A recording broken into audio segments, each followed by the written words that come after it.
are the New York Knicks. I'm back in the New York groove. Well, it's the Knicks. New York. We are the New York Knicks. New York. For this new season we're about to enter, the Knicks taking no shorts just like winter. New York, New York. New York be about the Knicks, huh? But the best thing about New York City is K-N-I-C-K-S. Everybody say go New York, go New York, go! Go New York, go New York, go! Everybody, welcome to the New York Knicks podcast, episode 617. I am Jay. How you doing, Mark? Good. Well, not good. The Knicks lost and everything sucks. But I had a theory I want to kind of run by you. This is not Knicks related, but I was saving it for the show, Jay. Is it okay if I save it for the show? Yeah, let's just start a Knicks show without talking about the Knicks. It's okay. Okay. It relates to Knicks. Okay. So if you remember, Carmelo Anthony wanted to be a Knick.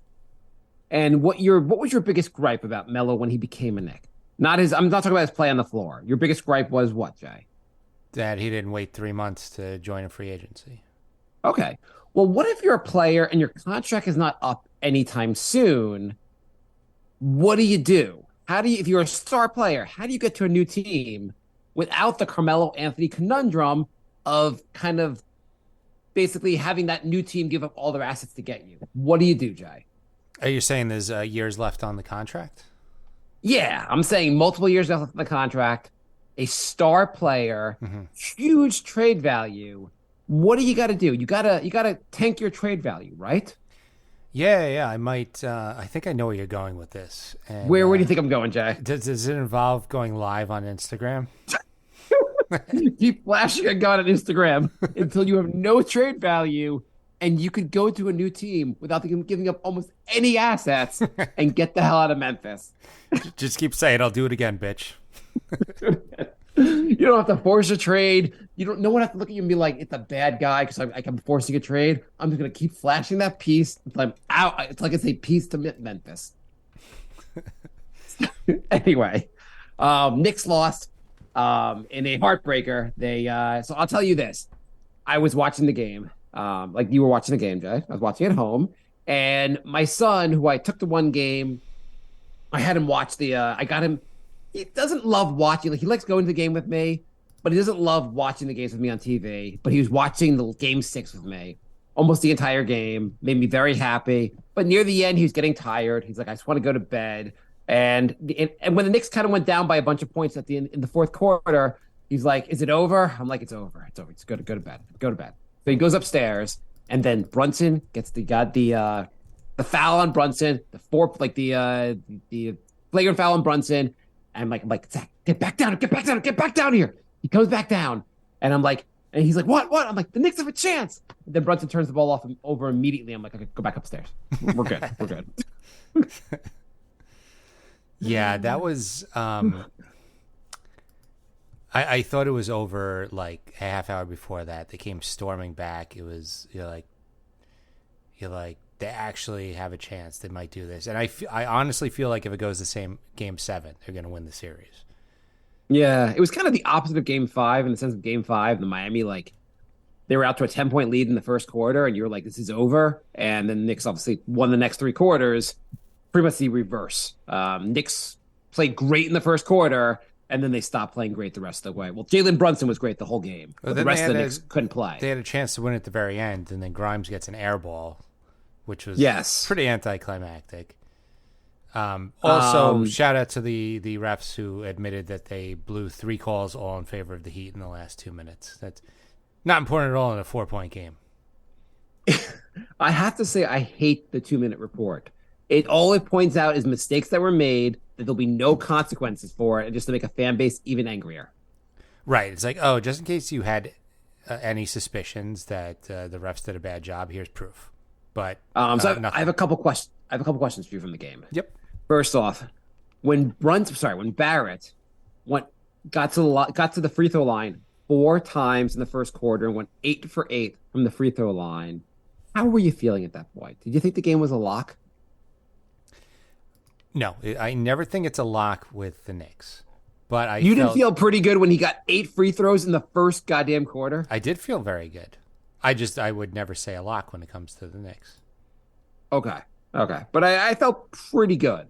Also, jumping ahead to the end of the game, do you think Brunson did not pass to a wide open Josh Hart because he had zero faith in Josh Hart hitting that shot, or did he not see Josh Hart there? I couldn't tell if he was in a lot of traffic. I couldn't tell if it was that or he was just like, I'd rather shoot it into 3 defenders rather than pass it to Hart. I have a feeling he couldn't see them because Hart was 5 for 10. I mean, in the game. He was wide open. And he was wide open. I think Brunson dribbled a little closer into traffic than he was expecting and just couldn't get out of it.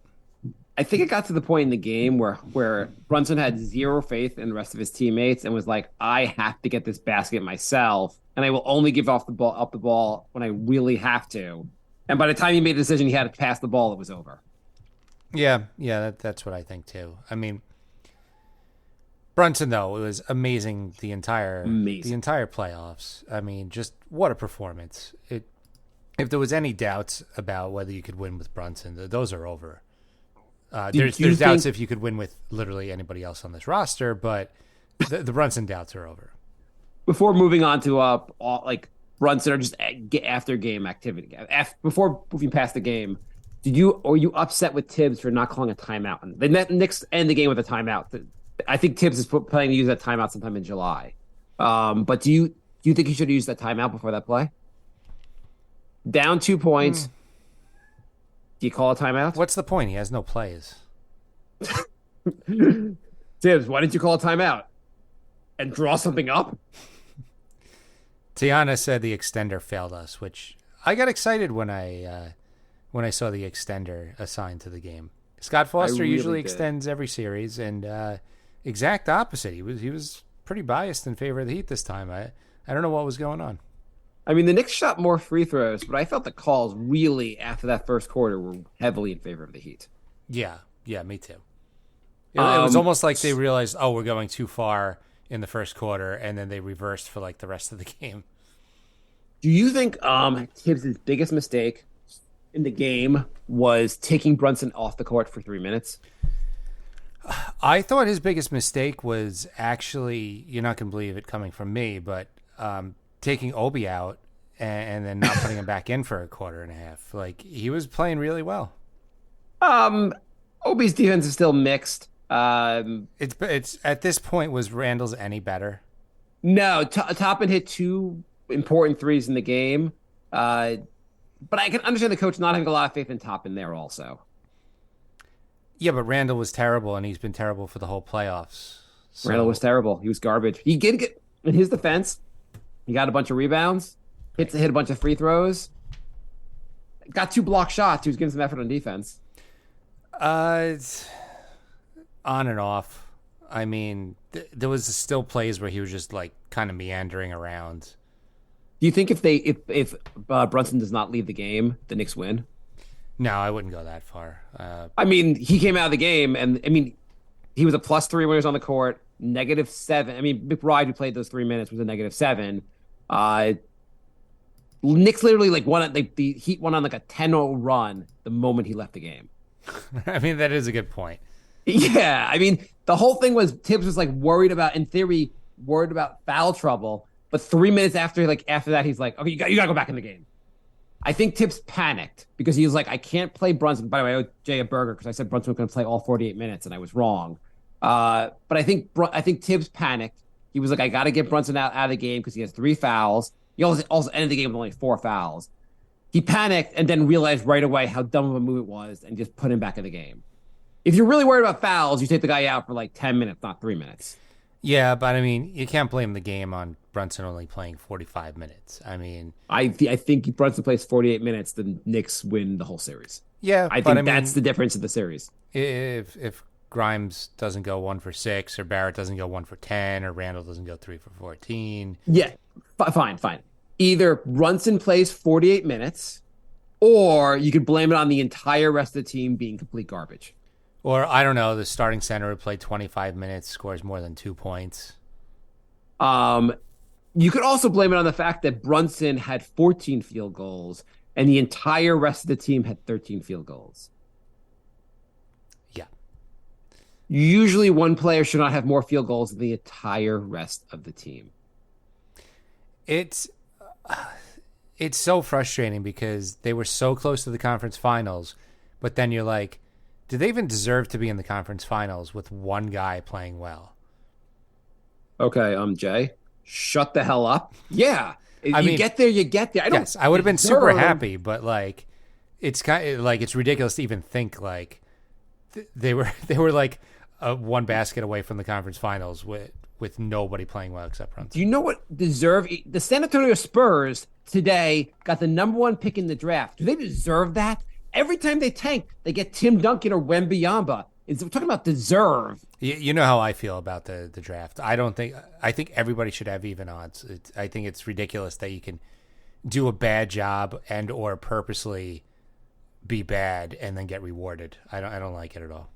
The basketball gods tonight took a piss on the Knicks. Dallas, who had like a 20% chance of moving back in the draft, of course, did not move back in the draft. The Knicks do not have a draft pick this year. Be nice to have a draft pick this year, but next year they'll get a pick that's like one of the 20s. Where are they going to get minutes? Where are they going to get the minutes? If you draft somebody with the rotation's locked up, the Knicks won a championship. Where are you going to even fit a draft pick in there? Everyone was so good. There's no minutes for anybody else. You can't even make a trade. There's no minutes. Are you not annoyed at all that the Spurs got the number 1 pick in the draft? Not really. They're a goddamn blessed franchise. They are, but like give it to the goddamn Detroit Pistons, who are so goddamn dysfunctional they'll screw up Wembanyama's career. I know the NBA was like, Wembanyama, he's our next star. We need to hand him to Coach Pop because he knows how to take care of him. I think there is no conspiracy theory I buy into besides this one. This is the conspiracy theory I believe of all the conspiracy theories. This is my flat earth. I do not believe there's been a single NBA draft lottery that has not been tampered on. You might be right. I mean, we usually call it like it's usually a team that loses a superstar and then they win the draft the following year. That's happened like 6 times already. I was going to send a tweet out this morning saying I guarantee the Spurs get the pick. I didn't send it, whatever. But you really should. It just seems such a, like an obvious. It's a different. It's whatever, and the Spurs will get. So also, Wembanyama will be awesome for both games he plays this year. He will not have a career. He'll be injured. He's 7'12". Like he's just a giant. I'm sure he'll have injury issues. I don't wish anything bad on him. I just hate when any team in the NBA has luck that the Knicks don't have. Yeah, and I'm a bitter fan. Yeah, the reason I'm not that mad is just that I would have been madder if Charlotte got it because they're just so incompetent. Like I wouldn't feel right them just bungling their way into Wembanyama. Like that, they don't deserve anything for. Well, isn't the whole point of giving it to like a bad team so they can figure stuff out, as opposed to the Spurs? It's not like, figuring anything ooh, out. we took 1 year off of winning. We'll go back to being a champion again. That's not figuring anything out. That's just like it's a clear number 1 pick. They're not figuring anything out. They've missed on like every single draft pick they've ever made. It's no the Hornets. They've made some. They got LaMelo. LaMelo's not so bad. I'll take LaMelo. Okay, I mean, LaMelo's not so bad is like the best you can say about. Like, he's pretty good. I mean, they had some problems. Draft picks, but I mean, look at their draft history. It's really bad. But anyway, I'm not gonna. Are you throwing rocks from your glass house, Jay? Jay Shady says trade proposal: Mitch and D Rose for Jordan Poole. Win-win for both teams. That's a win for Golden State because they get rid of the horrible contract that is Jordan Poole. How did the Knicks win? Yeah, Jordan Poole didn't even shoot well, and that's the Knicks' biggest need. And he's not good on defense. The Knicks just got way worse on defense. So who was it? It was Jordan. It was Mitch and D Rose for Jordan Poole. No, I don't really like that one. I wouldn't give up. Like, first of all, I'm only trading. If you're going to trade for Jordan Poole, it's dead weight. I want to trade. It has to be only Fournier and Derrick Rose plus Golden State's got to give us a draft pick. I want a 3 ND, not a 3 not a D. A no and 3 D. and no D. I mean, The dude let's is just say good- he had a bad playoff series and he's good at 3. But the Knicks need a 3 and D.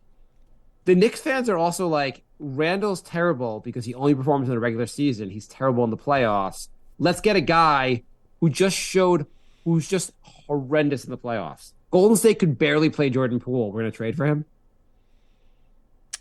Well, Jay Shady says Poole averaged 20 and 5 and played all 82 games. Right. What about the playoffs? He's been garbage in the playoffs. The contract is looking terrible. He's going to get $30 million next year. You going for Jordan Poole? I mean, his regular season numbers look great. So do Randall's. We all want to trade Randall. So do you want to trade Randall? We're going to get there? We're going to start there? It's a long summer. Do you want to talk about the game at all? Or are you done talking about the game? I mean, we can move on to the game. We can talk about a lot of things. On a positive note, why don't we talk about, I asked some questions on Twitter. We can go over them. Jalen Brunson, is he a superstar? He's a superstar with his play on the court. Well, what else would you be a superstar? He's a superstar because he's a good guy? Because No. he technically he does community service? What the hell you mean? Technically, a superstar would be like a household name, making commercials. Selling jerseys? Like selling jerseys, like things like that. Like, that's like, Because Ben Simmons sold more jerseys, you'd rather have Ben Simmons? No, it's not who I'd rather. I mean, in my heart, Brunson's a superstar. But I think like if you ask a typical person like who's Jalen Brunson, they still don't know who he is. Well, Knick fans know who he is. If you're saying, I don't think my question is he a social media star, Jay? My question is he on the court a superstar? Everyone's been saying for so many years, you don't win in this league without stars. And I guess there is superstar, star, all-star.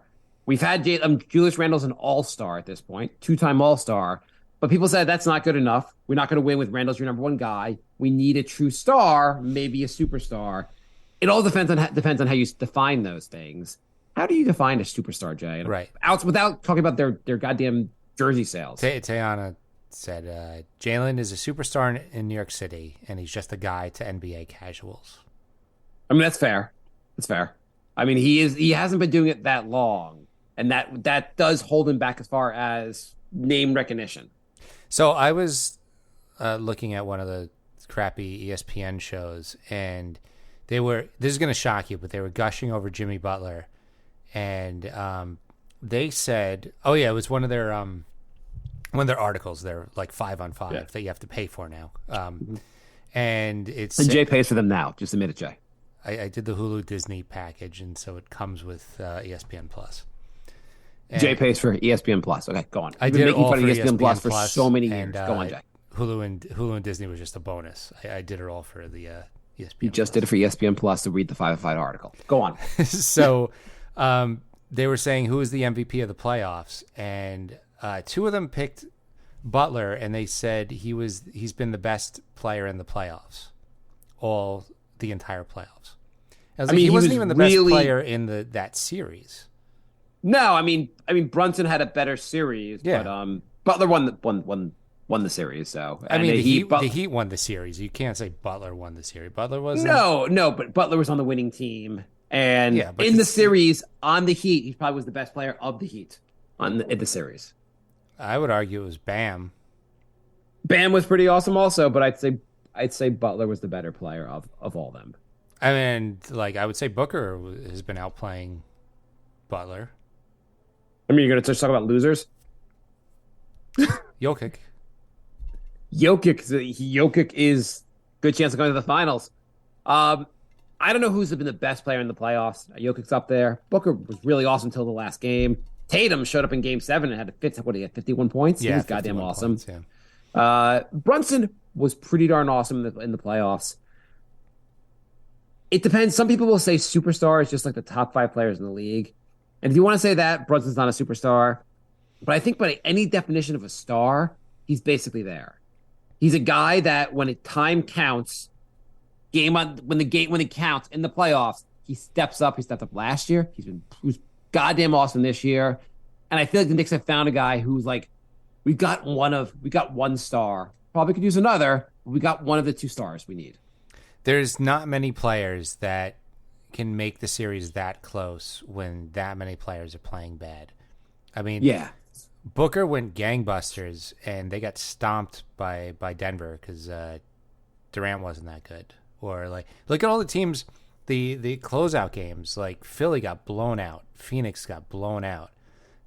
Like A lot of guys the Knicks fans are clamoring for the rest to trade for, like Embiid, played terrible when their team got beat.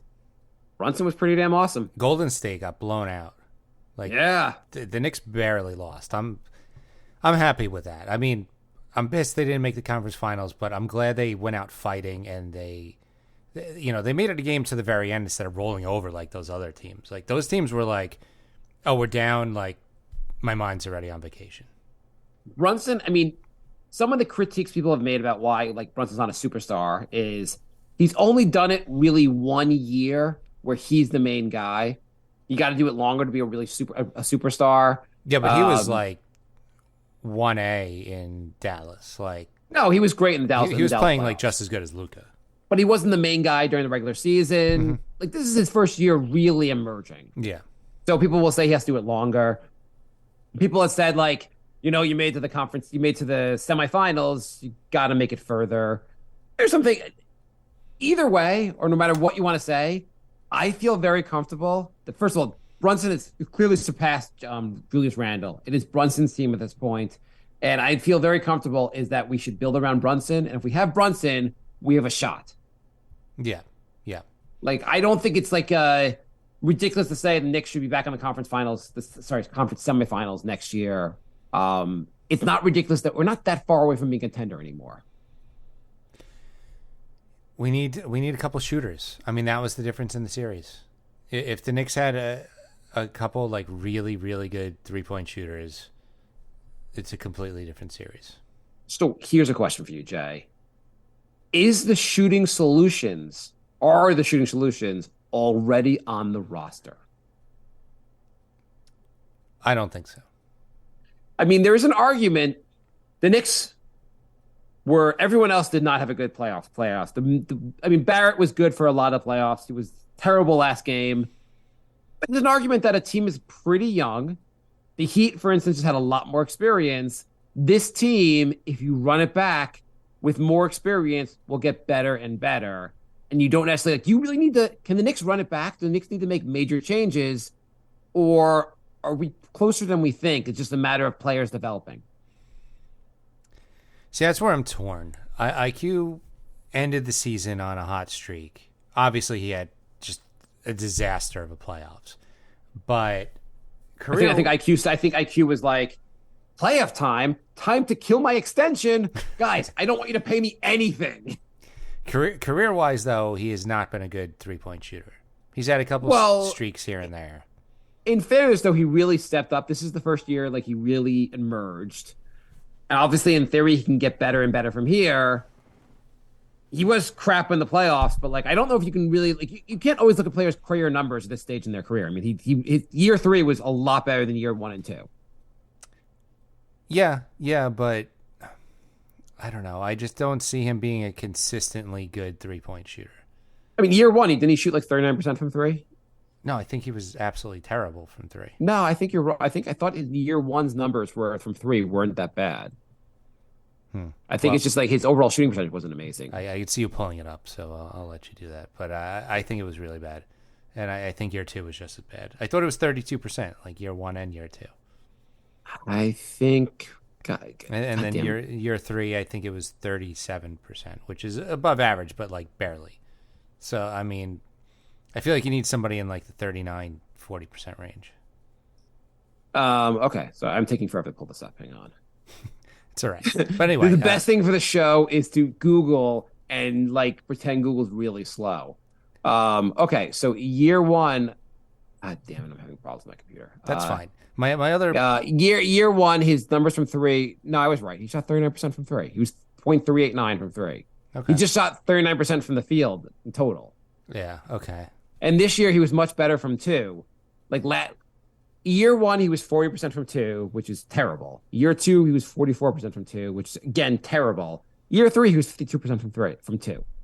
So he was much better inside the arc this year, which was the biggest jump for him. Year one, he was about 39% from three. Year two, he was 30.346, and year three, this year was 0.37.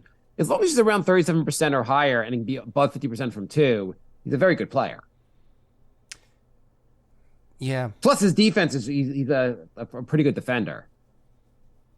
So you think it was just a bad playoff series and run it back and I'm saying that what my thought really is 2 years ago, we lost to Atlanta and we said, well, we need a point guard. We need some 3-point shooting. Here's Kemba Walker and Evan Fournier.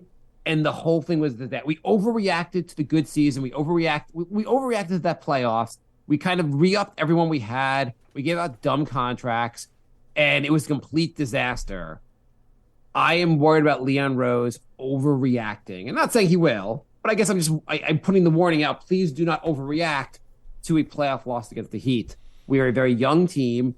Usually veteran teams have a better shot in the playoffs. I mean, the Heat, in their defense, or not in defense, what helped the Heat was they knew every goddamn dirty trick in the book to basically help them, give them the edge in the series beyond just hitting the shots. And the Knicks also, I think to a certain extent, like, this team was awesome against Cleveland and just was not very good against Miami.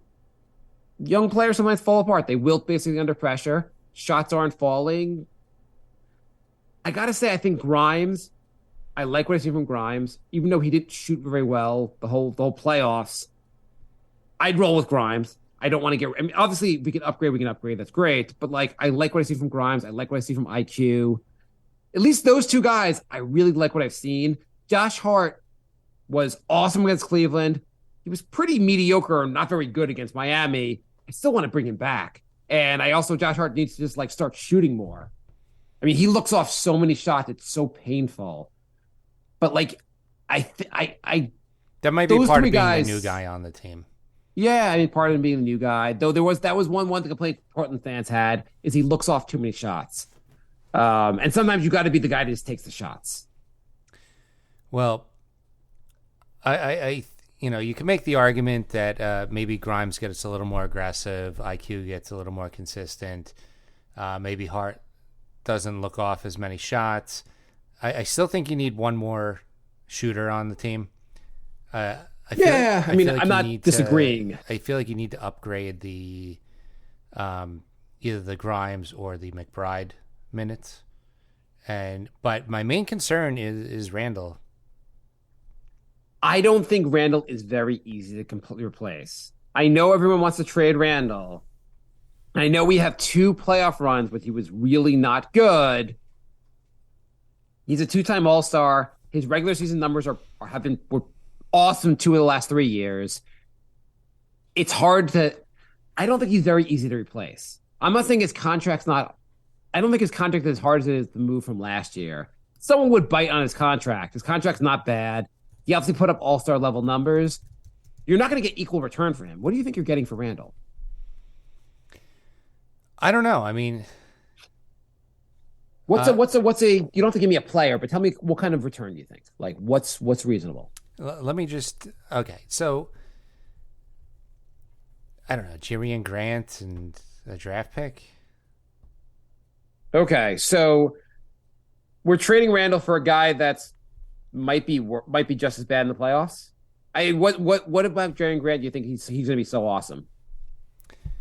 And why is maybe Portland's doing this, maybe they're not doing it, but I don't have a huge amount of faith that Jerian Grant's that awesome either. He's only been on, he was on the Nuggets, but since then he's only been on bad teams.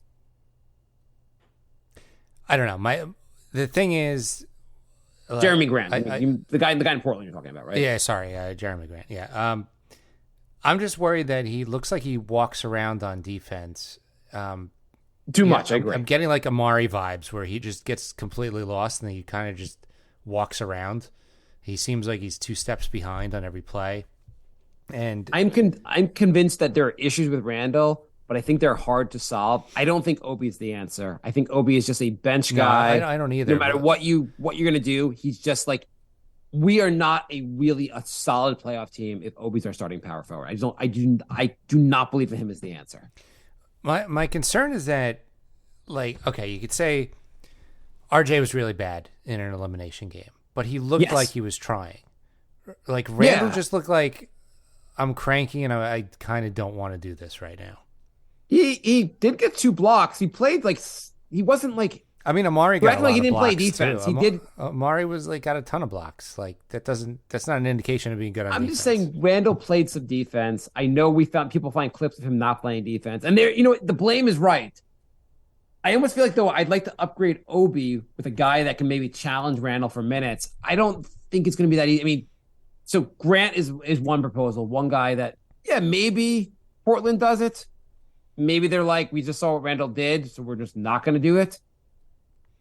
So Tommy Beer tweeted this. You'll probably find this interesting. Over the last 40 years, there's been 499 players that have started at least 15-plus playoff games and attempted more than 200 field goals in the playoffs. And Reynolds has the best percentage of everyone. Is that what you're going with? He is in a category of one. He's the only player to shoot below 35% from the floor and below 30% from three in their entire postseason career. Is there a chance that in the Atlanta series they figured Randall out and Randall there was no one else on the team that could help him? And is there a chance here that he was injured throughout the entire playoffs and that kind of messed him up? He looked completely fine against the Heat. Do you trust an 82 game sample or a 15 game sample, or not 15? Or how many games did the Knicks played? They played 5 and 15 or 11 game sample. You're not counting the Hawks series? Oh, okay, 15. Oh, that's why the 15. That's what the 15 number is. Yeah. Okay, yeah. Well, is that 16? They played 5 games against it. He missed one. He missed the first. Okay, fine. Whatever. All I'm saying is Randall has been good in the regular season. Mm-hmm. There's a chance he could be good in the playoffs in the future. You know who's good in the regular season? James Who? Harden. Elite. And he's so elite good in the regular season. One of the best regular season players of all time. You know who's really good in the regular season? Doc Rivers. He's really good in the regular season also. You know who's good in the regular season? Chris Paul. Yes. A lot of players who do not show up in the playoffs are good in the regular Embiid is an season. MVP in the regular season. Yes. And he is a flopping loser in the playoffs. Yeah, I mean, I'm not gonna I'm not here to say Randall's awesome. You can't move him. I'm just saying you can't load him for draft picks. We're in the mode we want to win. I think it's hard to find a new power forward. Grant seems like a reasonable option, but is he an option? We don't really know if he's an option. I don't know if Portland really wants to move on from him. And so outside of that, so let's say Portland's like, no, we like Grant. We're not trading him. What's your next move here? And we don't have a draft pick this year. Well, according to the sports books, if Randall is not on the Knicks next season, he has the best odds to be on the Nets. He's a plus 300. According to the sports books, Russell Westbrook is favored to be a Knick next year. That is also true. That is the number one, the best, or the bet online at least. They have the best odds for him being on the Knicks. There is no way on God's green earth is Russell Westbrook on the Knicks next year. Can you imagine unless Leon Rose goes, I signed Russell Westbrook and I quit in the same sentence. Can you imagine the Knicks lose because they don't have any outside shooting, and then their big acquisition is one of the worst shooters of all time? One of the worst outside shooters of all time. Yes, that would be. The Knicks are like they bring back Kemba. I mean, there have been some funny takes online also. Like, there are fans clamoring for Alec Burks back. That seemed kind of weird too. If the Knicks fans were dying to get rid of Burks, and then they're like, bring back Burks. I liked Burks when he was here. My only complaint about was when Burks was playing point guard. When he was playing shooting guard, he was awesome. No, he was pretty. He's a solid 20-minute off the bench guy. If the Knicks had Burks, they probably would have won this series. I don't know. I don't. Maybe you don't think Burks could have outplayed what IQ did or what Grimes was doing? Like he could. I think Burks could have gone 1 for 15. Also, I think he could have missed a bunch of shots. Also, yeah. I mean, the Knicks were only a shot or two away from advancing. I think Burks could have hit a shot or two. I mean, that's fair. Or at least spread the floor. Like I'd be there was a totally couple plays where Brunson's in the middle and Hart and RJ are on opposite wings wide open, and they're still going 4 guys guarding Brunson because they know they're going to miss. They just didn't care. They left those guys wide open. That was their strategy. Pack the paint. Don't let Brunson drive. Brunson still scored a lot considering that was their strategy, but the Knicks wings were open the whole series and they missed them all anyway, which is ridiculous. Miami had no one else to guard besides Brunson in game 6, and he scored 41 points. That's insane. Yeah. But yeah, the Knicks need shooting. I agree the Knicks need shooting. I agree you need to do some upgrades. I just think finding a new power forward is not that easy. Would you be comfortable? I guess, would you rather have next year your starting power forward be Toppin or Randall? Randall. Okay. So you admit Toppin's not the guy. So who else is the guy? Who else are we going to get? Outside of making a big splash, it's not that easy to find another power forward. I did not do my offseason research yet. Okay. I don't think there are a lot of great options that are going to be available. Speaking of options, I'm just thinking like there might be an option to downgrade slightly at power forward in order to upgrade somewhere else. I don't know. I mean, I guess. I mean, Randall's on a decent contract also. I mean, do you want to turn him like into Tobias Harris? Who I guess is more of a 3 than a 4, or I mean, Tobias Harris was like the only guy who showed up for a Philly elimination game. Now, by the way, going to the Nets, I don't know. Do the Nets want Randall? I don't know how much value Randall really has, is the problem also. I would love. Do you think there's any chance in hell the Nets are up for trading Bridges? Bridges? I think only if Bridges says he's not re-signing or he wants out. Would you give up 3 first-rounders to get him? Yeah. And some players? And Randall, yeah. Yeah, I would do that. Or RJ, yeah. Or RJ. Take whichever you want. Or Grimes. It doesn't matter. Take whoever. As long as it's not Brunson, and I wouldn't trade Hart just because he's Brunson's best friend and you don't want to ruin the chemistry. So speaking of those guys, first of all, Hart, what do you do? He wants an extension. Yeah, you signing him? Yeah, I think you have to, right? You have a star in Brunson and his best friend's on the team. Like you don't get rid of his best friend. His best friend's good. It's not like a Jason Smith's brother situation, like Chris Smith with J.R. Smith. Yeah, it's not like that. No, also the Knicks were a different team once Hart got here. Yeah, he was also awesome in Cleveland series. He just wasn't good in this one series. Right. I don't think they can judge judge the Knicks roster by the Heat series, considering the entire team sucked. Yeah, everyone was bad. So IQ, do you sign him this offseason? You can. So the Knicks have different options they have with IQ. I mean, you can include him in a trade, but you can either extend him this summer or wait till next summer and make him a restricted free agent. What do you do? So if you lock him in now, after his crappy postseason, you might be able to get him a little cheaper. If he plays really, really well next season, he might cost a lot more a year from now. Well, the last 2 guys the Knicks have locked up early were Randall and RJ. I have mixed feelings about locking guys up early now. Yeah. I would say there's no rush and get him next season. 4 years, $64 million. Let's do it. 4 years, $80. Let's see what you do next year. Yeah.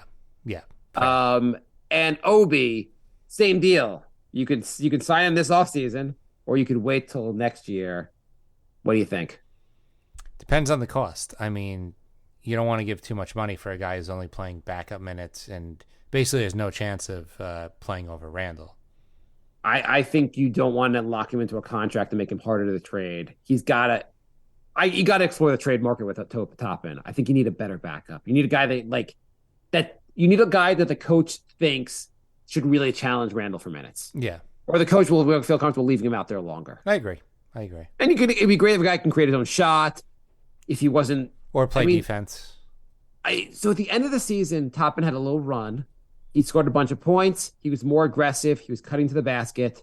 Once the playoffs started, he did none of that. Right. I'm kind of done with Toppin. I hope I like him as a player. I think I'm fine with him having played the last game as a Knick. So, I said you can't go by just the Heat series, but if a player was bad in the Cleveland, Are you still and on the Miami Are you still on series- Randall?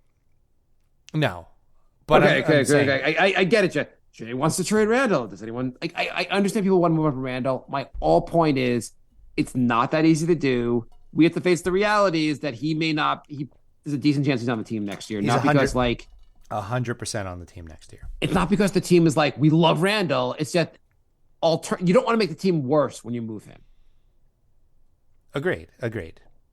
But there is addition by subtraction sometimes. But that being I said, mean, he had an all-star season, and like one of the reasons the Knicks won 47 games was because Randall was on the team. the Knicks aren't trading Randall, so this is a waste of time anyway. The Knicks, Okay. they see Randall as like a cornerstone of this team, like it or not. He's on the Knicks. That's it. Okay, so you're saying someone was bad in the Cleveland series. Well, yeah, Obi wasn't very good in the Cleveland series. Like, No, yeah, okay. We're on Obi I now? feel like you can't say the Miami series because then you trade the entire team. But if you say like, okay, now we have like a 10-game sample, that's a little bit more to go on, because a lot of guys were cooking in that Cleveland series. I just think you need to find a place to upgrade the team and top it. We need better. If you're gonna have Robinson, so you're gonna have Randall. It'd be good to have a backup who plays better defense And a better shooter, a 3-and-D, and a better. It would be good to have like some skills that Randall doesn't have. right? Randall's a good rebounder, and sometimes he's a really good passer. Yeah, sometimes he had actually in the first quarter of the Miami game 6. He had a great pass to RJ. RJ was cutting to the basket. It was an awesome play. I was like, wow, everything's going right tonight. Mm-hmm. Yeah, he did a crazy cross court pass during the Miami series too. It was like, anyway. Yeah, Shimmy saying in the chat, give me Alex Burke back, 40% 3-point shooter. I mean, if you can get Burks for, I wouldn't trade a lot to get him, but I guess I really wouldn't mind having him back. Obviously, I thought, when he wasn't playing point guard, I thought he was great. He was exactly what the Knicks needed in this series. yeah. I mean, especially now that we have an actual point guard that's locked in, like, Burks going to be on the bench. Yeah. What do you think of RJ from the whole playoffs? He obviously first 2 games of the playoffs he was terrible. Mm-hmm.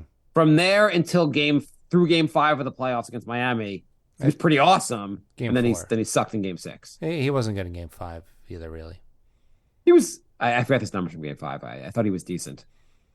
He got over 20 points, right? Pretty sure he was bad, but anyway, he had a nice stretch. He definitely looked like he took a little bit of a leap. Overall, I was impressed. Even the closeout game where he was 1 for 10, he did get 10 free throws. So 8 of them in the first quarter. 8 of them in the first quarter. I don't know why he stopped being. He got in foul trouble, and it seemed like it threw his whole game off. Yeah, I mean, I think a lot there were. I think the Knicks were thrown off by all the foul calls like in the second quarter, and then guys were. I don't know how it could affect them on offense, but like everything like just like started falling apart for the Knicks when the foul started being called. I think the extender really just shook the Knicks and with all the fouls, and it threw them off their game. Do you think the Knicks are? We usually like are like the Knicks are like so far off from being a contender, and like we're just like I don't know when they're ever going to be a contender. Do you think they're pretty close now? I was wrong. Barrett was 8 for 17 in the. Yeah, I didn't know what you're talking about. Yeah. Are the Knicks kind of? I feel like the Knicks are a lot closer than we've been in the last 20 years. Well, yeah, but that's a low bar. I mean, being a Knicks fan is a low bar at this point, but yeah, we are like so. Tibbs, a lot of fans want him fired. Yeah. Let me ask you, Jay. Has there ever been a Knicks coach who's been fired after having a season where he was better than the previous season?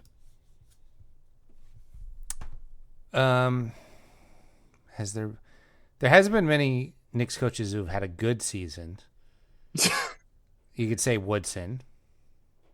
I don't think any Knicks coach. So he was fired after they won the 54 games. Then they were pretty bad the following season, and then he was fired. Yeah. Every coach that generally gets fired after doing poorly.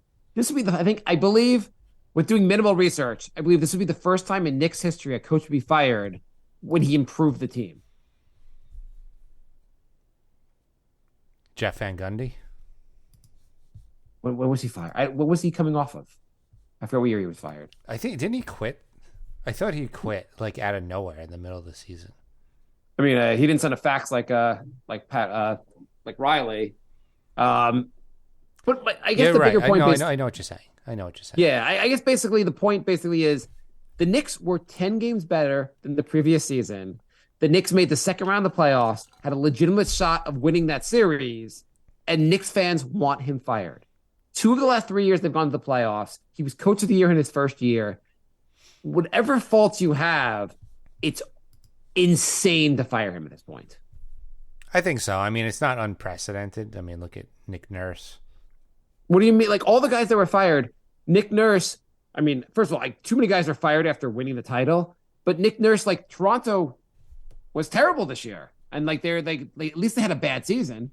Yeah, and it's just weird. You you don't get any grace for winning a championship. I can't believe. I really feel like you should get a 5-year grace if you win a title. It's absurd that you don't. Bud's gone. I get Bud is gone. The same what is it? His brother died a week beforehand, and they canned him. And Giannis either missed or was hobbled for most of the Philly series. Also, Johnson seemed to even care about winning the series. Post-game press conference. There's more to life. You're paid to win the goddamn basketball game. Yeah. It's not a failure. When you look at the long run, shut the fuck up. It's basketball. I don't care about your big life lesson here. Doc Rivers is fired, although again, he made to the play. 4 years in a row, he went to the semifinals. He wasn't getting it done. If you're an NBA coach and you see Harden coming to your team, do you immediately just start applying to other teams? There's no chance you're staying on not getting fired. I noticed you put your house up for sale. You said we traded for Harden, so just seemed like it was a no-brainer. I mean, the housing market's not amazing right now. I want to give myself a lot of lead time. But the season hasn't started. I know where it's going. The Suns fired Monty. But again, underperformed. Also traded for Durant. Teams that underperformed, I understand why they fired their coach. And also sometimes you have personalities. I'm sure Durant would have fired him anyway. I like how these owners mess up a team and then blame the coach. It's hey, I'm going to give you 0 depth and no backup point guard, and your injury-prone point guard's going to get injured again, and then you're fired. Yeah, I mean, by the way, Durant did the Nets a favor. He helped them start the rebuild because he wasn't taking them anywhere. And now Phoenix. When does Devin Booker ask out? I don't know. Maybe,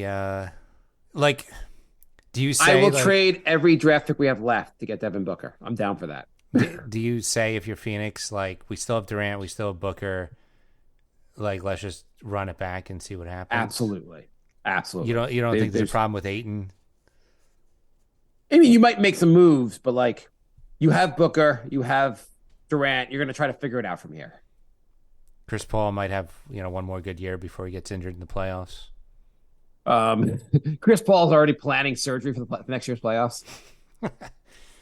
I know you're free in January. Can we schedule that for April, May-ish? Well, you don't think you're going to be doing anything in May? Nothing important. Yeah. Anyway, what do you feel about Tibbs? Should the Knicks run it back with him?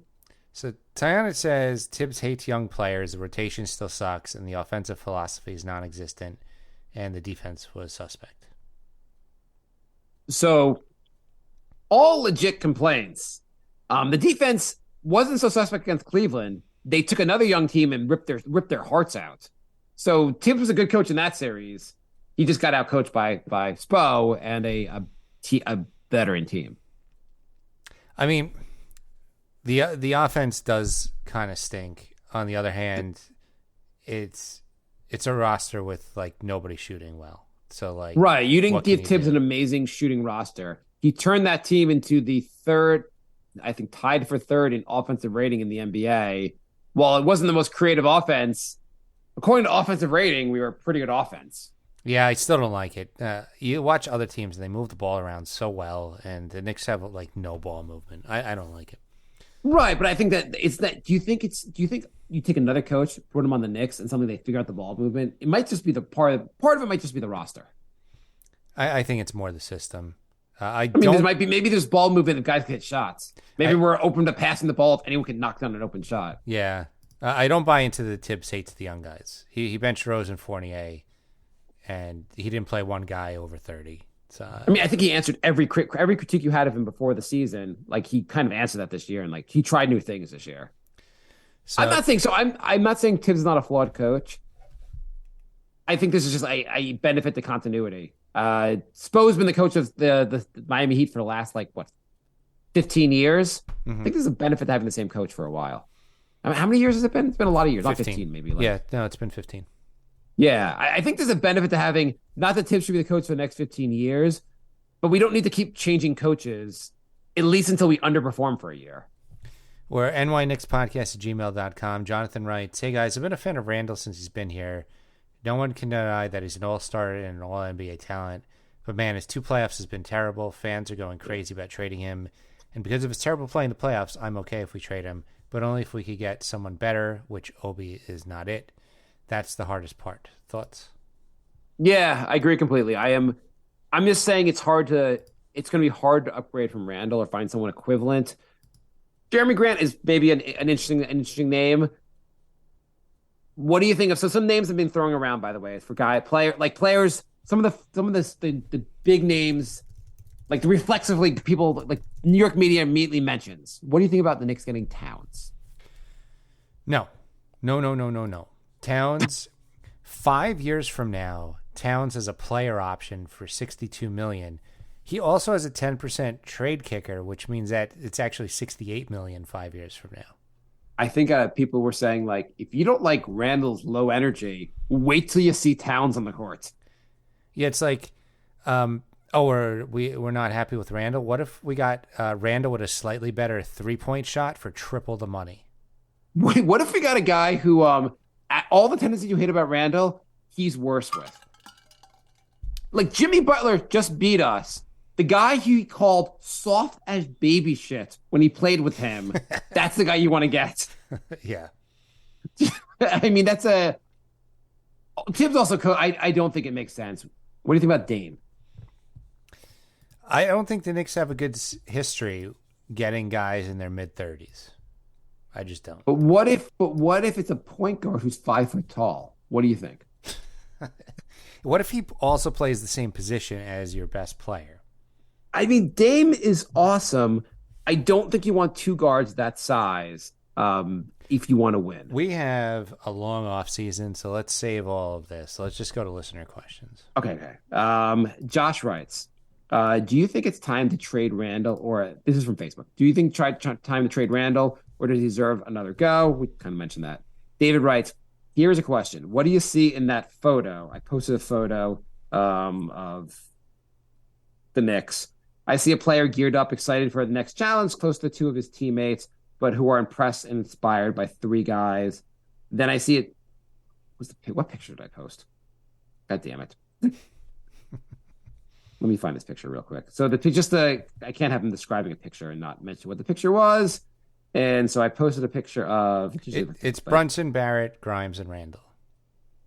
Well, thank you, Jay. You're kind of slow on that answer. Then I see another dude who's low.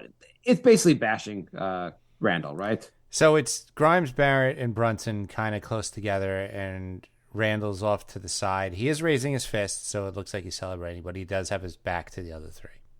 I mean, is it that maybe Randall needs to do more like meditation, maybe some therapy, something to kind of get him. Maybe he needs to some kind of personal mantra, and maybe that will get him through it.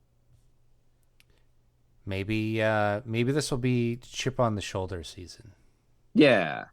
George responded, I'm convinced that he has mental health battles, and when it comes to the big stage, it gets better of him. Knicks need a second guy to go to help Brunson. He should be the focal point. I still believe if you can get Mikal Bridges, he's our guy. I love Mikal Bridges. Do you think if Randall's your third guy, because right now Brunson's our first guy, if we have again a number 2, do you think Randall as a third guy, maybe Randall becomes a much more useful player? If he buys into it, yes. Right now, I feel like Randall thinks he's the number 1 guy. David writes, they're just kind of going back and forth. Let me find another question here. David writes, genuine question. What do you think was the reason for IQ's non-performance in the playoffs that he did play in? Obviously, he missed the last 2 games with an injury. What do you think? Why do you think IQ sucked? First playoffs. He's a young guy. It's his first playoffs. He might have got the yips. I mean, it happens to a lot of young guys. You see them. It happened to Quentin Grimes and Obi Toppin and every other young guy in the Knicks. Yeah, I mean, it's a big stage. There's a lot of pressure. I wouldn't totally worry about it unless it happens again next year. I think IQ and Grimes will be fine. And Josh Hart will be fine also. It was also in Josh Hart's defense, it was his first playoffs also. That is true. Kyle writes, by the way, there was a story I heard that I guess the day of game 6, Tibbs said, hey, we're not gonna have a formal shoot around. What do you think about that, first of all? Should they have a formal shoot around? Why should they practice shooting? They were so good all series. I mean, I think basically the idea was everyone was injured. Let's not make it any worse. And also, a lot of guys were hobbled for this series, including Brunson, who was goddamn awesome. Brunson said, we're not having a formal shoot around. So he went with his dad and had his own shoot around because he was like, fuck this. I need to keep playing. Brunson's awesome. Brunson's goddamn awesome. I don't know. Other guys might have played also, but I do know they reported that Brunson was like, I need to practice. Kyle writes, who should we trade Randall for? Gonna be a big question this whole offseason. Yeah, this is gonna be questions every episode for the next 5 Daryl months. writes, let's give Randall playing injured, Hart as well, and IQ. Barrett in the last game, an unfortunate no-show, yet we got so close to the sheer will and skill of Brunson. If they run it back, can it be better without so many injuries? Starters in the playoffs, or is this their limit? So basically, current roster, if they just run it back, have they already reached their ceiling, or can they be better with the current roster? They could be better. I mean, it's a young team. They can all get better.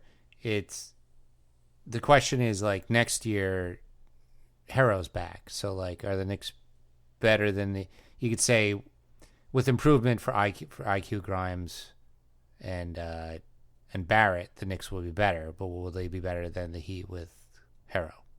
Or will they be better than the Sixers or the Bucks? They'll be better than the Sixers. They're better than Cleveland. I think Brunson has taken them to the next level where we are.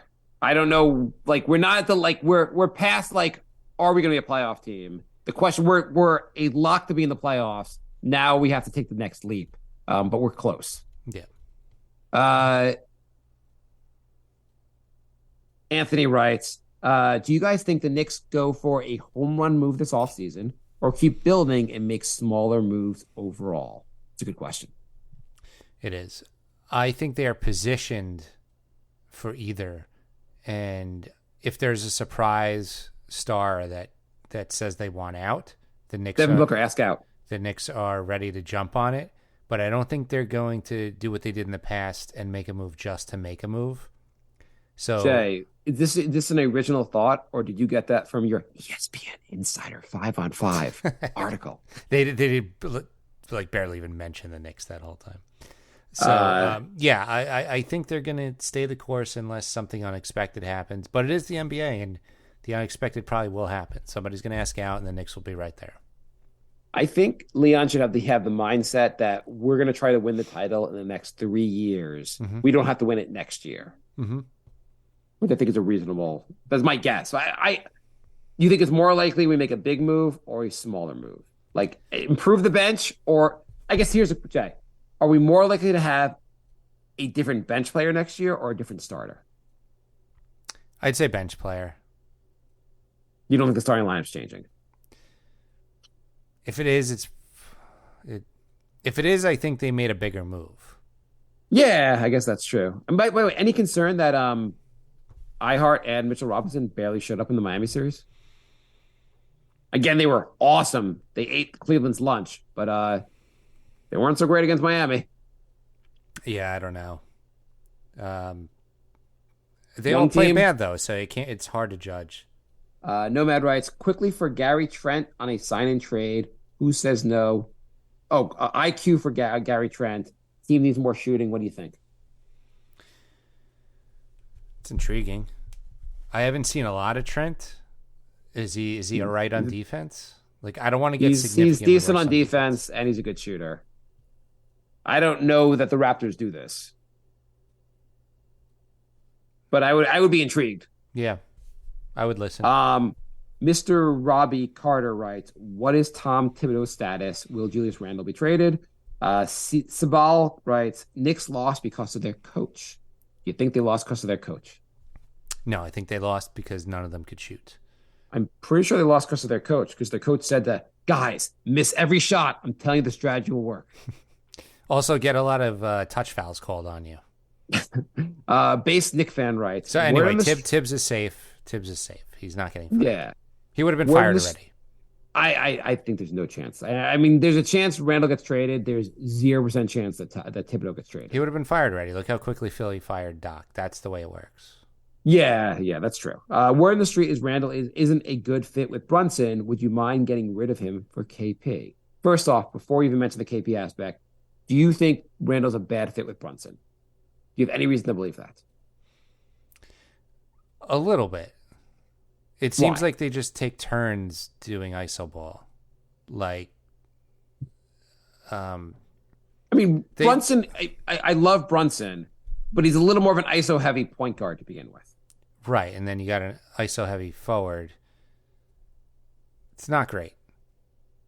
I don't think there's any like personality issues. No. I'm talking about on the court. Like, just them taking turns doing isos isn't the best offensive scheme. Fair. Okay. And then would you trade, let's just say you could trade Randall straight up for KP. Would you do it, Jay? No, I don't trust KP's health at all. I know, like, on paper, you're like, okay, it's a forward who can defend a little bit and has an outside shot. But I don't trust his health at all. And if he was healthy, I still want, I know Randall was terrible in the playoffs. I think Randall's just tougher than KP. I think KP would get pushed around and wouldn't be that great in the playoffs either. KP's a little soft. I mean, you look at guys like people were saying, like, what about Kyle Kuzma? I know Kuzma had a pretty decent regular season, but so did Randall. I mean, do you have any faith that Kuzma would be awesome in the playoffs? I don't know. Have we seen Kuzma? I don't think we've even seen Kuzma. I don't know. Has he been in the playoffs? I'm not positive. Sure. Base Nick fan writes, Jay, can you admit Melo is better than Randall? I think Jay, you got to admit this. Yes, I can admit that. Okay. You're good on that. Melo is better than Julius Randle.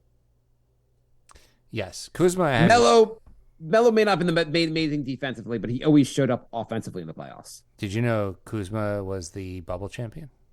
Oh no. He was. Was he on that Laker team?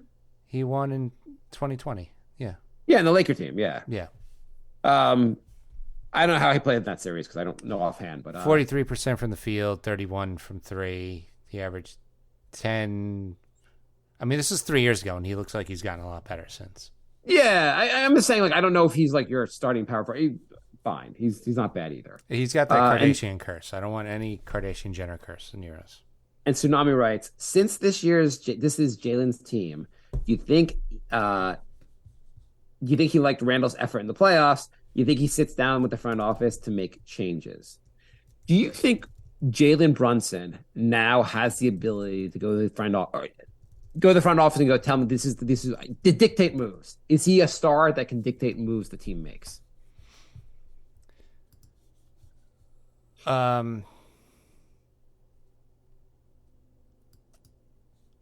Is Brunson a star that can dictate moves that the team makes? Yeah, I mean, like, guys throw their weight around. LeBron could dictate what the Lakers do. Like, is he gotten to the point? Is he good enough where like he's like throwing his weight around? Yeah, I think they should run everything past him. Are you for real? Yeah.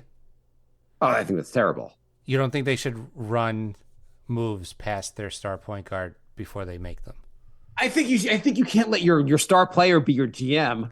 No, I think when LeBron tries to be the GM, the team GM in, I think in Cleveland didn't work out. I don't think you can have a player be your GM. I think that's crazy. There's a difference between LeBron saying, "Bring me this player," and you going to Brunson saying, "How would you feel about us bringing this player in?" It's a different. Are you giving a veto? Are you like Brunson now like controls the team? He's now Leon Rose's boss. You wouldn't want to keep your star happy? I want to keep him happy, but I feel like you don't also like he's got to trust that Leon Rose and company can build a good team around him. There's no reason. Also, he's gotten zero. There's no evidence that Leon Rose won't do a good job for him. Like his year one, the team was in the second round of the playoffs. I feel like he should trust management. No, I think you always confer with your star players before you make a huge move. Didn't seem like there was that much conferring when they got Josh Hart. Well, that's his best friend. Obviously, he's going to say yes. That was a pleasant surprise. That would have been weird if he was like, God damn, I didn't like him in Villanova. It sucks. Right. I don't think he knew. I'm sure you maybe you ask your players for certain, maybe like, what do you think of that guy? But that should be management's call. Of course, they get final say. I'm not saying treat it like LeBron, where he says he like makes demands, but I mean, it seemed like when they brought Brunson here, they kind of they wanted Randall's buy-in. I mean, right, they took him to the game. I would call Brunson and be like, look, we're thinking of bringing in Zach LaVine. What do you think? And if he's like, I hate playing with Zach, he's a dick, like, then you probably don't do the move. I don't think that's outrageous. I think it's outrageous that the Knicks make that call because that means they're considering Zach LaVine. Well, yeah. I mean, that's a really I don't want Zach LaVine. I don't want Zach LaVine. I don't want Karl Anthony Towns. I don't want Dame Lillard. I don't want any of the I heard someone on the radio say the Knicks should bring in Fred VanVleet, and it was like, why do you want a guy that's slightly worse than Brunson, who is the same size? Right. It's not. I'd rather get some guys who make more sense for this roster. CJ McCollum, you go for him again with the guys in their 30s. Yeah. Kawhi, he's never injured. I don't know. It's not that easy. There's a challenge ahead, but I like where we are. Jay, if you had to give this Leon Rose a grade for the season, a letter grade, what would you give him? I would give him a B plus. A B plus. He solved our point guard after 20 years without a solid point guard. He got us a star player after he got us a first legitimate star player in 10 years, at least since Melo. Mm-hmm. You give him a B plus. He got us the second round of the playoffs. Team's an upward trajectory. Lots of draft picks. B plus. You only get the B plus. It's a very good grade. Okay, I think you can give an A minus. You're grading on a shitty curve there. What do you get? What grade do you give Tibbs? I give Tibbs a solid B. A B. Mm-hmm. Again, second round of the playoffs, mm-hmm. Third in offensive rating. The team played their hearts out for him, mm-hmm. and he gets a B. Yeah, man, you must be a goddamn. B is a very good grade. What do you give Brunson on the season? He gets an A, right? He gets an A plus. Yeah. Okay. What do you give Julius Randle, Jack?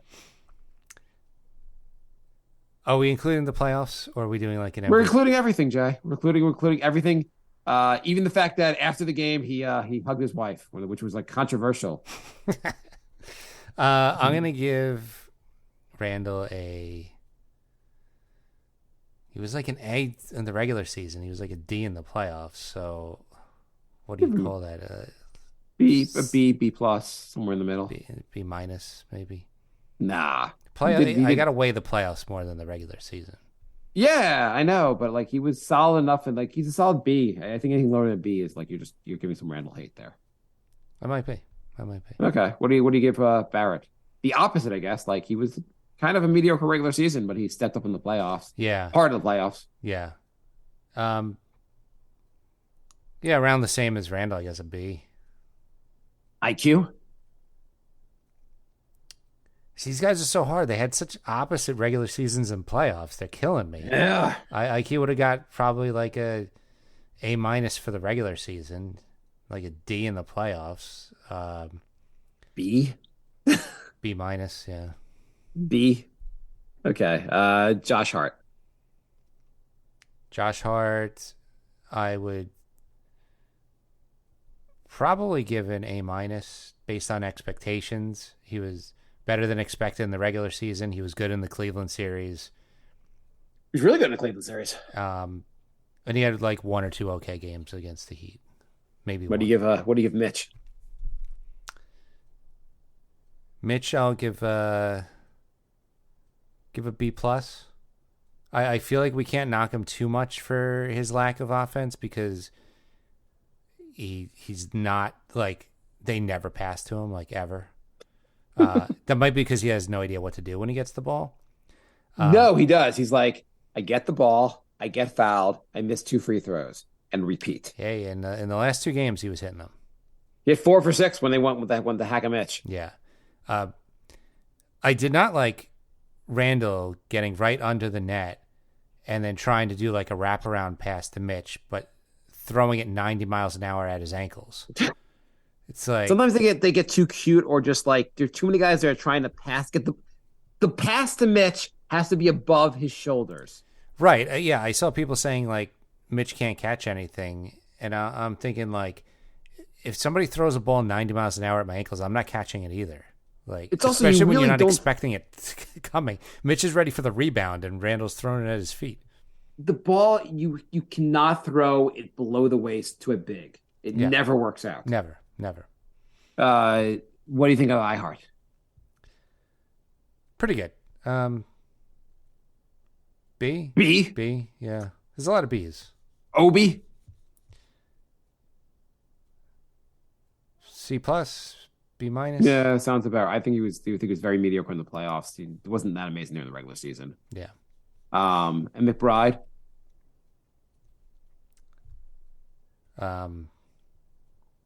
C. C+. Yeah. Last question, Jay. Do you think the Heat series would have come out differently if the coach played the Knicks' all-time leader for most threes in a season? I know you posted that on Twitter as like one of your stupidest takes that you've heard. Yeah. They shot so bad in the Heat series. It actually got me wondering, like, what if Fournier could have gone in there and hit a couple threes? I would have felt a little better if at any moment during the season if Evan Fournier had one good game in the entire regular season from 3, I would have been comfortable playing with him. Mm-hmm. He did not have a single real good game the entire season. He just was off the whole season. I think he was. There were times last year where like he went off against Boston. I think twice he went off against Boston. There were times when he went off. He's just off this year, and part of it's probably from lack of like playing time. But I feel like to throw him out there with limited regular season playing time into a crucial playoff series wasn't gonna work out. And I know it worked out for Miami with Duncan Robinson. I also think Duncan Robinson might be a better 3-point shooter than Fournier. I mean, Fournier's a career 38% 3-point shooter. He is, but how was he this year? 30. He looked, every time the Knicks brought him out to play, he looked off. Yeah, he did. His shot looked broken this year. And, you know, if he brought Fournier out and Fournier was bad, Tibbs would have been fired. I don't know if he would have been fired, but he would have been like the fans would have been like, and he played Fournier. How could he play Fournier? This is terrible. We would have criticized it either way. Yeah. Okay. right. We got a long off season. We may not be doing shows every week anymore. We'll do it when there's Nick content. Yeah. nyknickspodcast@gmail.com, nyknickspodcast on Twitter, Instagram, Facebook, Patreon. The New York Knicks podcast.com is our website. And you could subscribe on anywhere podcasts are available. Leave us a review. That would be cool. Anywhere, Jay? Anywhere. Doesn't matter. Anywhere? What if they're available in China? Can I go to China? What if they're available on the moon, Jay? Bye,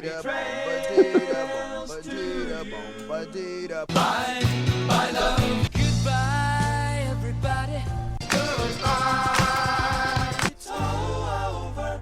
Goodbye. It's time. This is the end. Say goodbye. You better go away. I'm going